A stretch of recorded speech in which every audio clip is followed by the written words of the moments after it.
run ahaantii dhammaanteen farxad bay noo tahay maanta inaynu ka soo wada qayb galno munaasabaddan xafladda xil wareejinta wasiir Fawsiya oo idinka qudhiina markii golaha shacabka ay gudoomiyaha guddida idin ahayd ahaa xildhibaan iyo mas'uul idinku culus qaranko dhan ku culus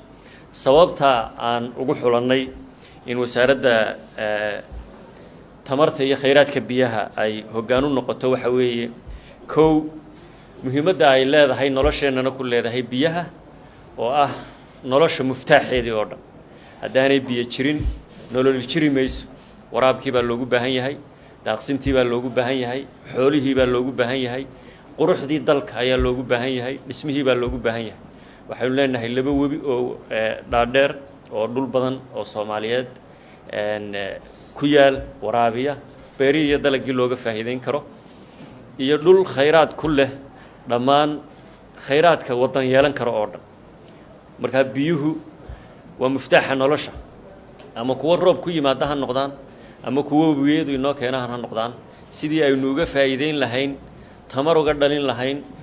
beeraha uga faa'iideyn lahayn dhulkeenu dhul akhtar ah oo green oo deegaankii maanta dhibaatada adduunka haysta waxa weeye isbeddelka cimilada adduunka oo fatahaadaha webiyada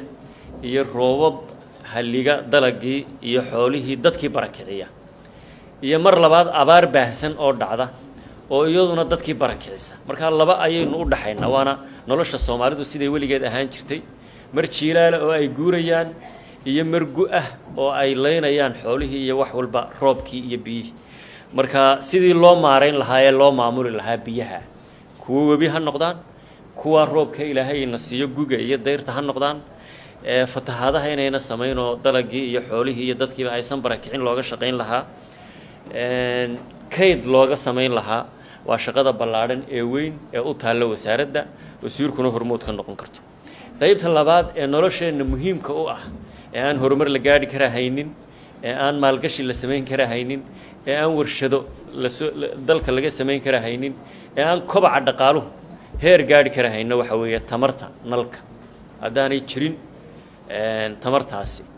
imaka kuleylka maynaan xamileen haddaan aynaan inteena kartaa ee siiyo wax tamarta aynu uga faa'iideysana aan la sameyn tamartii waxa kale oo looga faa'iideystaa maanta qorraxdii dabayshii biyihii waxyaabahan renewable energy-ga la isku yiraahdo oo dhan marka waa wasaarad runtii halbowle u ah dhaqaalaha dalka halbowle u ah nolosha dalka halbowle u ah labadeeda dhinacba horumarka dalka marka wasiir Fawsiya soo dhawow sababta aan ugu xulnay waxa weeye kow haweenkii oo karti badan leh oo ka karti badan ragii oo ka karti iyo aamin badan ragii marka xukuumadda nabad iyo nolol iyo siyaasadda madaxweyne Farmaajo waxa weeye in la dhiirigeliyo haweenka waa sababta wasiirada marka la yiraahdo xidigii afraad mustashanaad Cabdullaahi Xamed wasiir ku xigeenno badan baan ku leenahay golaha wasiirada kuwa kalena waa iman doonaan oo maaragtay dardar geliya labada sano ee hadhay wax qabadka dawladda si ay meeshii loo baahnaa ay u gaadho marka hambalyo baan leeyahay waa ku raacsanahay wasiir Cabdullaahi Xamed kursigan inuu yahay kursi barakeysan soo towrada tan barakeysan soo ma ahayn waa kursi barakeysan oo waa ka ama gudoomiye golo shacab looga sii gudbo ama madaxweyne maamul mid kalena ku darso wasiir Fawsiyo kursi culusna way ka timid ya marka waxaan golaha shacabkana maaragtay ka rajaynaynaa Soomaalidu waxay tiraa meel aar ka kacay ya aar baa ka kacay wasaaraddan aar baa soo fadhiistay ya gool libax baa ka kacay gool baa soo fadhiistay marka guddidiinana waxay idin rajaynaynaa inay idin iska xuli doontaan gudoomiyuuna idin maaragtay